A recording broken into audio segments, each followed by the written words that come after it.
All right. Good morning. Bedlam week. Really exciting week for everybody on both teams, and got a great challenge in facing Oklahoma State. They lead the conference in Big 12 play and in total offense and in scoring offense, playing really, really well, very efficient. Have made lots of improvement, found their way. Got the back that leads the country in rushing, and Bowman's, I think, 5 or 6 straight games have thrown them for over 200 yards. They're doing a great job on defense, playing really well here the last several games as well. Number 4, number 30 on defense, really disruptive players. Martin and Oliver, excellent players. Coach Gundy obviously has had got a lot of respect for Mike and what he's been able to accomplish, the program that he's built in a profession that's hard to have sustainability and longevity and consistency. He's represented all of those things, and is the second best winning percentage in our conference the last 20 years. So no surprise that several weeks ago people had written Oklahoma State off after losing to South Alabama, a really good South Alabama team, and they've just gotten better. They've responded. So that's what you want to be about when facing adversity, or you're building your team on the season. That's what you want it to look like, and they've really gutted out and toughed out several really good wins. Kansas State, Kansas, West Virginia, really got after Cincinnati, and they've done it by punishing people in the run game. Again, Ollie Gordon has just been fantastic. He's got power, he's got speed, he's patient, he's got great quickness, lateral quickness, and man, he's explosive. He can run right through you, and he can run right by you, averaging, I think, 8 yards a carry in conference play. So great challenge for our guys. I know our guys are really, really excited about this game this week. And again, as I said after our game, we're tied in first in conference play, and we've got zero margin for error. So all hands on deck. And we're hoping that we got a few guys banged up. We'll see if whether or not we get them. But I do feel really good about guys that will play if they don't. So with that, I'll open it up. Brent, I want to ask you about the offensive line. How hard is it to find consistency with all the shuffling that has happened up there? We've seen it at guard all year, and then saw it at tackle a little bit on Saturday. Yeah, I think we got some good quality players. You can't just play 5 guys, and so we're trying to continue to develop that position like every other position. And again, average 5 yards a carry. It's not terrible, not great, something in between. I thought we really had pretty good pass protection on most of the day, and so they've been fairly consistent. Mm-hmm. Brent, hindsight is always 20/20, but when you look back at the KU game, do you wish the offense may have taken more vertical shots to test the defense? I think the opportunity was there, and wishing is not going to do anything, but we do need to maintain an aggressive mentality. There's always that balance when you're trying to be efficient and protect the football, and but at the same time, at the right time, take your shots for sure. We've got good players that can run past people and go up and make competitive plays. Mm-hmm. You talked about Ollie for a second, but you guys faced another good back in Jonathan Brooks in the Texas game. I think he had 125 or something like that. How is Ollie different? What challenges does he present maybe differently than what you saw out of Brooks? Well, Brooks is, very explosive as well. Can break tackles, and so there's some similarities obviously there. Ollie's he's just so powerful. He's got a nice spin move and does a good job in pass protection. He mows down a lot of people in pass pro as well, but his patience for a big guy is something that's a little different. It's not just power. He's got speed. And again, in the hole, he can make you miss. He makes a lot of people miss. He breaks a lot of tackles, but he makes a lot of people miss. Just excellent feet. And then he can get to, full speed, 0 to 60, really fast. Mm-hmm. Yeah, Brent, I would call the Sooners an offense that's sort of quarterback-centric. You put the ball in Dylan's hands a bunch. That's the way it's been in college football for quite a while, quarterback.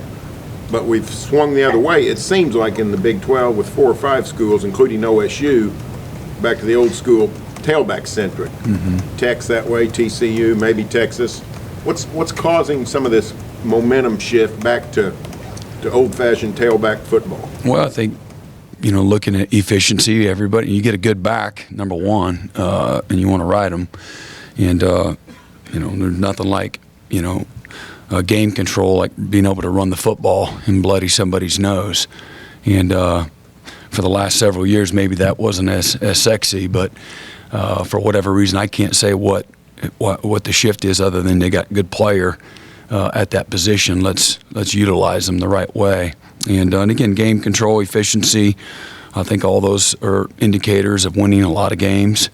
And, I don't think that, you still have to have the ability to throw the football to win at the highest level. So, but having the right balance and having good players there probably is what you're seeing. Yeah, Brent, just how's Danny doing? Do you anticipate him maybe being available this week? And if not, how confident are you in a guy like Kip Lewis, who seemed to really confident in Kip. As I've said before, he finds the football, plays really hard. He's a 2-time, Defensive Player of the Year in the state of Texas from a great program. He knows how to play, knows how to compete. He's really tough. So when he's gotten his small window of opportunity, he's really delivered. I feel good about Danny. He feels pretty confident, but we'll see. May not be something that we don't know till close to game time. Same with Tali. Do you feel good about him? Yeah. Mm-hmm. Brent, kind of building on that, not just how Kit played, but Kobe as well. Not their performances, but being able to set up the defense, do those little things in the line in front of them. How do you feel that they did that on Saturday? Yeah, they did well. They did a good job. Is that something that you can simulate, or do you just have to kind of be in the moment? We simulate it every day in practice. They take close to the same percentage of reps in practice, really close. And so you coach them hard through all of that. And so that's how we simulate it. And every single play at practice, every play. And they're under the gun, if you will. And but they, that goes with the position. And they've done well. Brent, Oklahoma State, the way they run Gordon is interesting. It's real old-fashioned, as Barry mentioned. Talk about your matchup against them, trying to stop that. But that's not all their offense. Bowman, can really sling it when he gets a chance. So how do you match up against the Oklahoma State offense? Well, again, you've got to play well. First of all, up front. If you're getting whooped up front, and we got whooped way too much last week, it's going to be a problem. So you got to play well there, and then you got to have all your gaps covered.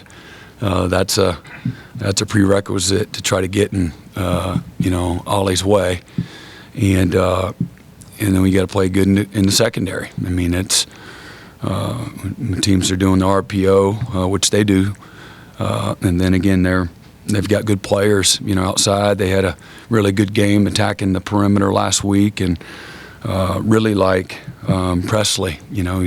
He's really explosive. They had a play against West Virginia. Game might have been tied up 27-all, and they got a little RPO. He comes in the backfield and runs a little swing screen outside, and quarterback counting numbers, and he throws it out there, makes a couple guys miss, and House calls it for 30 yards for a touchdown, and really broke the back, and that's really kind of the play of the game. But that's just reminiscent of what Presley can do, and again, tremendous speed and explosiveness. They're doing a good job with their tight ends as well.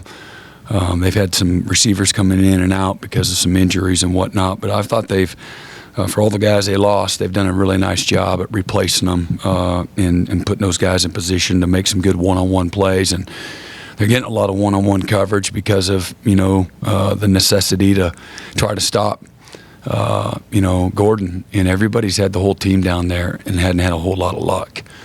And, again, hence, leading the country in rushing. So they've played against, people that are putting all the bodies there, to stop them. So great challenge. I don't necessarily, quote unquote, have the answers. You got to play well. That's kind of the basic premise. And then you got to play physical, play with really good technique. Tackling is going to be at a premium. We put on a clinic on how not to tackle, particularly in the first half last week. I say that's a reflection of me. My name's all over that. That's not on the players. They do have a responsibility, but it starts with me, and really disappointed in how we tackled last week. And if we don't tackle better than we did last week, Gordon's going to pull away from the pack when it comes to college football and rushing. Brent, you outlined in August how you plan to be involved differently or more with the defense this year. In terms of week to week, is it offensive game planning with your defensive expertise? How involved are you in that in terms of game management or attacking opposing defense? Yeah, we always are on the same page on how we want to manage the game, talk through scenarios and things of that nature. And sometimes you got to make a hard left-hand turn midstream, and a lot of times it's how well you're playing on either side of the ball that dictates some of that within the game. If all of a sudden we can't stop somebody, the offense doesn't need to be going at warp speed and so forth. That's just simple, basic, common sense when it comes to football, to try to help each other out and complement each other. But it's like, you would expect, hey man, there's certain people you want to try to get the ball in their hands, and when you have those kind of players, and then again, the matchups on week to week, playing different types of opponents and what their strengths and weaknesses are, that all plays a part into, all of it, the big picture.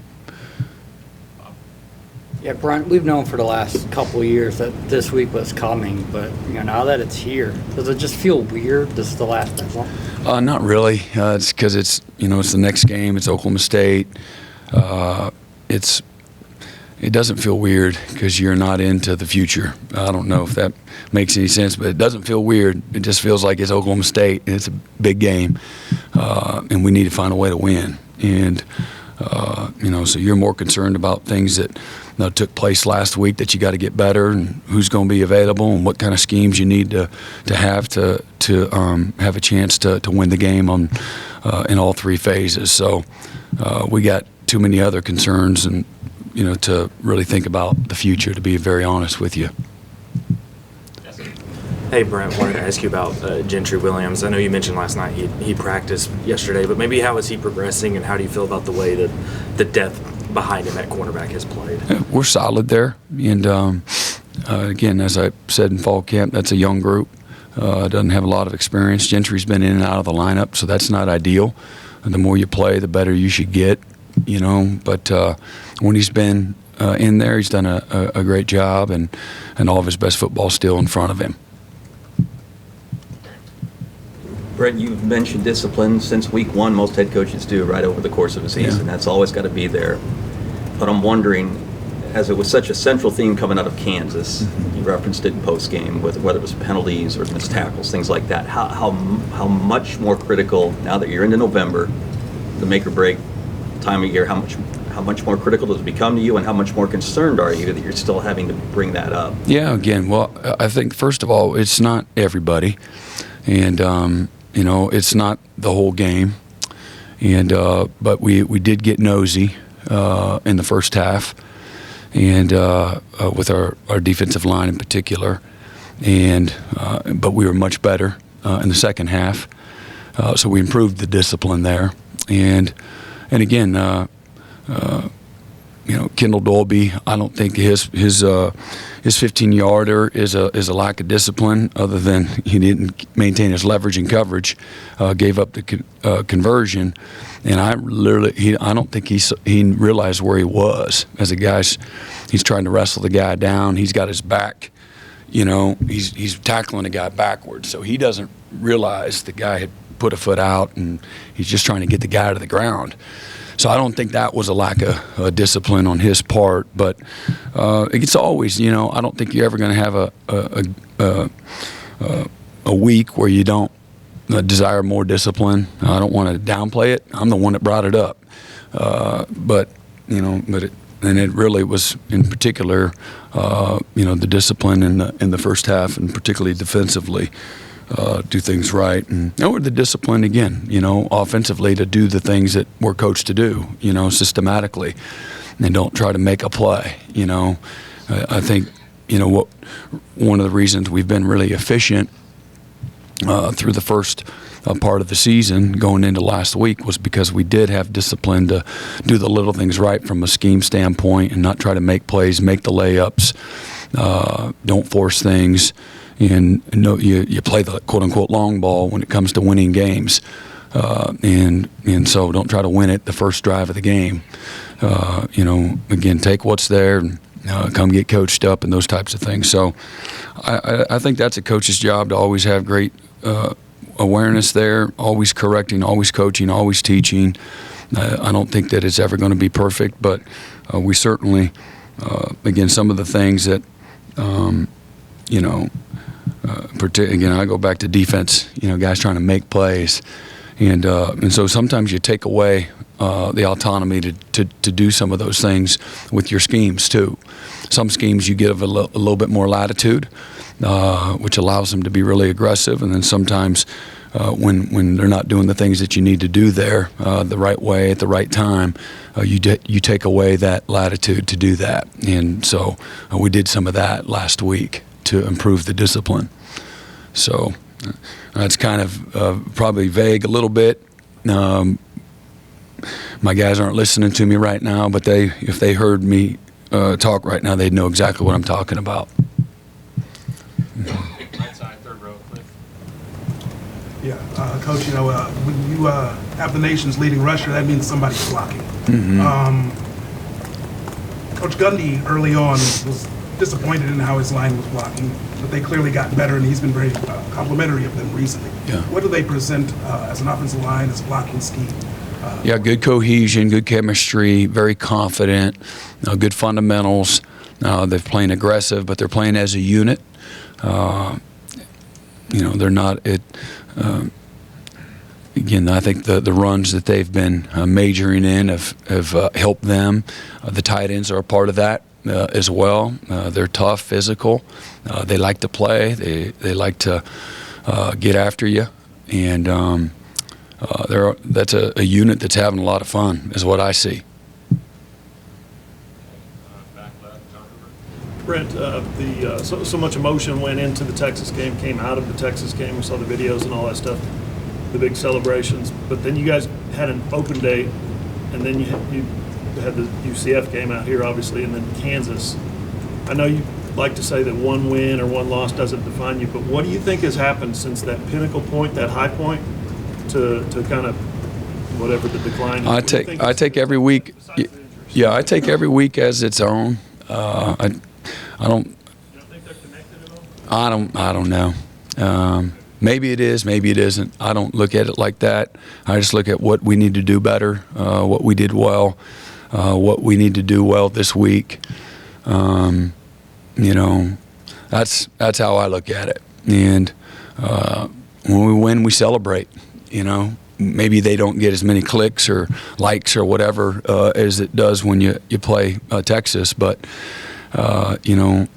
we put a lot of work into a course of a week, and certainly going into the season. And so when you have some success, you want to celebrate it, and then you want to move on. And that's what a good, mature team can do.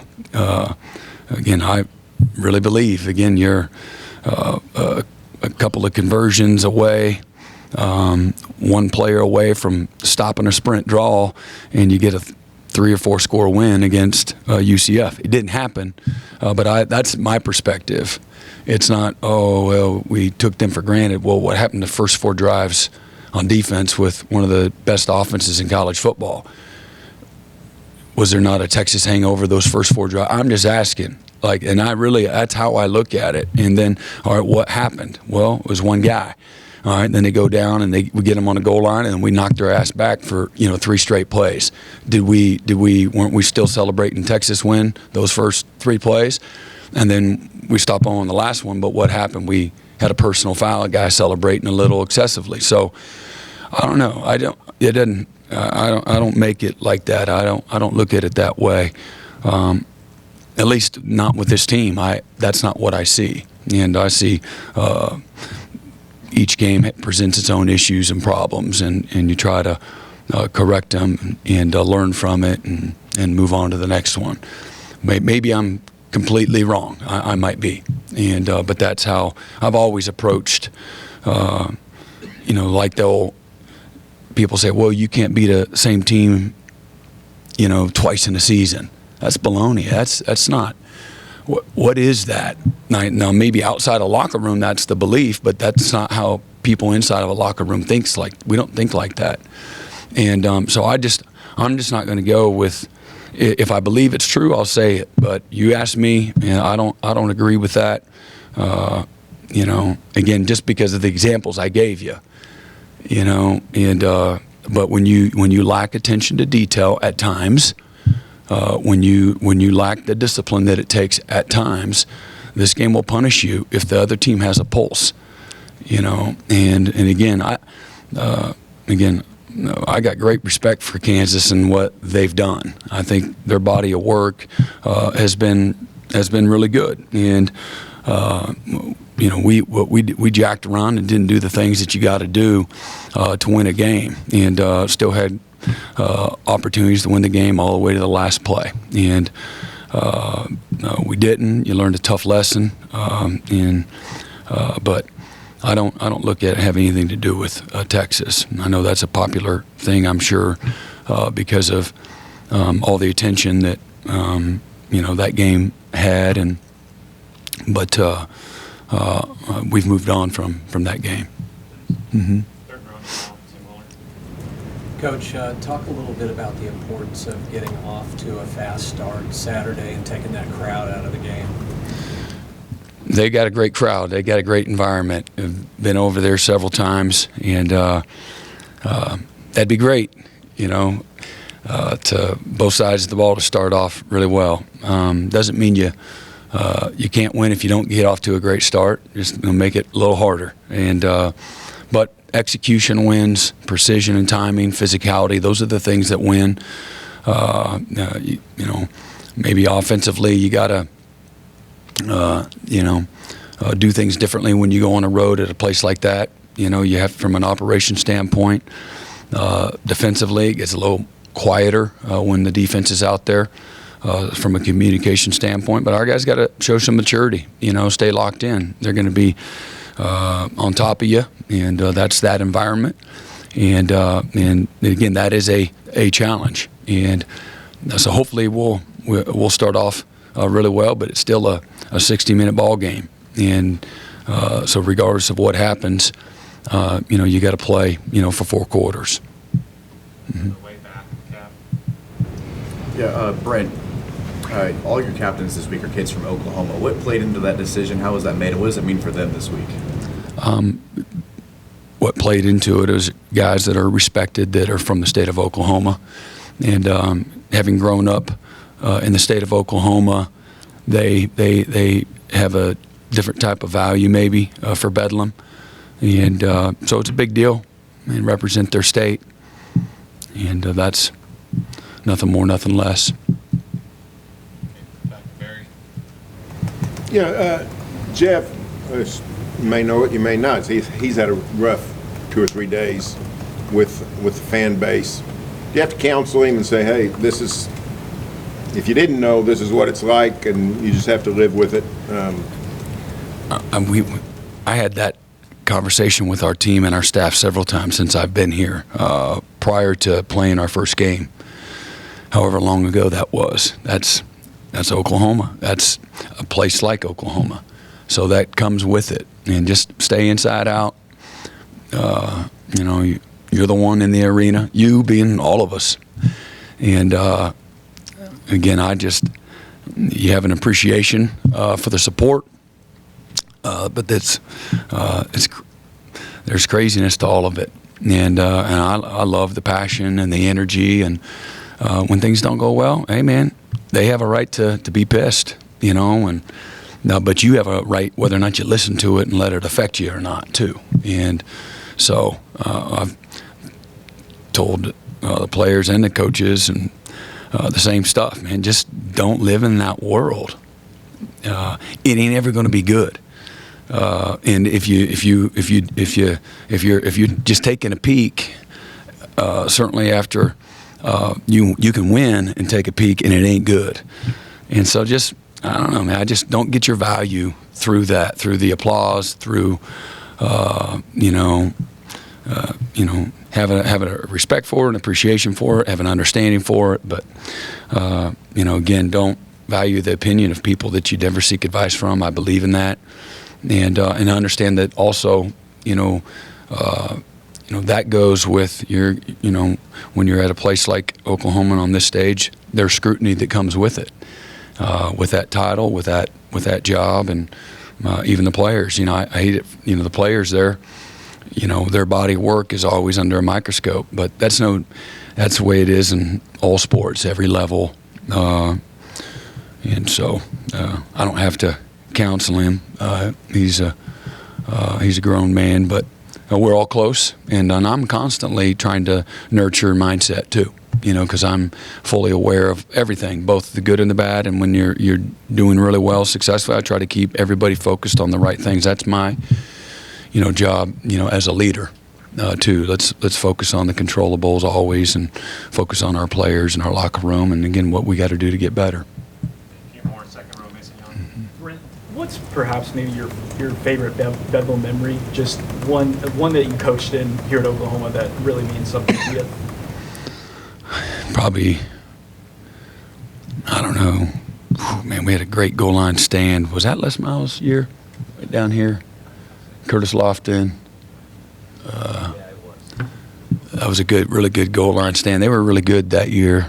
That was a good day. I think 2003, after they beat us and won in 2002, we had really good teams. They beat us, and then beat us straight up.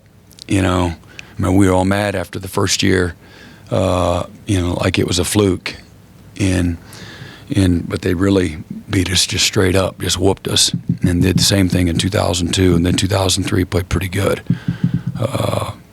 That might have been.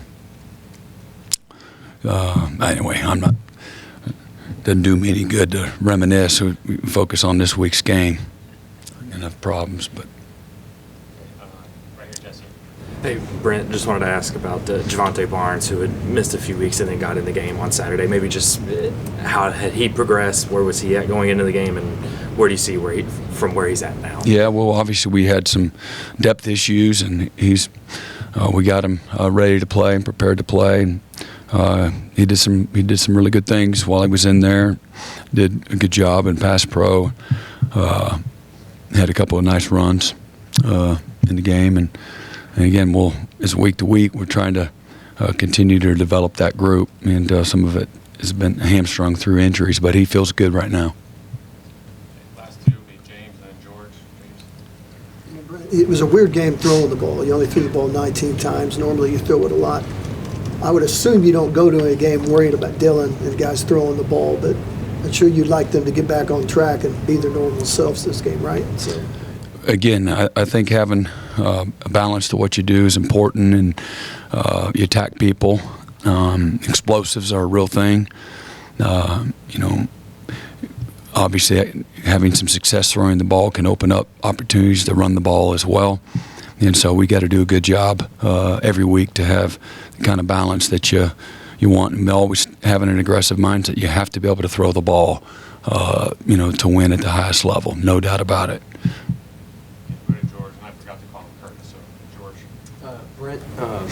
I know you guys always say every game is the same, but I'm guessing for Trace Ford, this game might mean a little extra to him going back there. I'm wondering, what do you remember about when he came available in the portal? Did you guys have this conversation of the criticism that he might face, transferring in-state schools like this? And what's he been like maybe this week leading up to such a big game for him?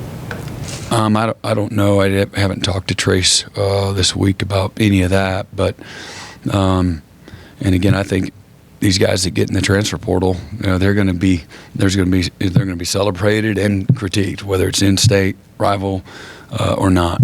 And these are tough, difficult, life-changing kind of decisions. So I'm sure a lot went into it. I don't know all the intimate details of. But you're going to be scrutinized no matter what. Like I just reference back to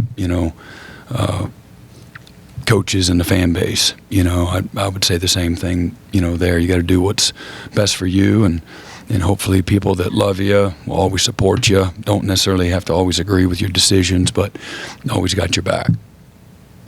Last one, Curtis. Brent, you lose Andrell in the Texas game. Since that game, how would you evaluate the receiving group and the production there, and what do you see out of them going into this?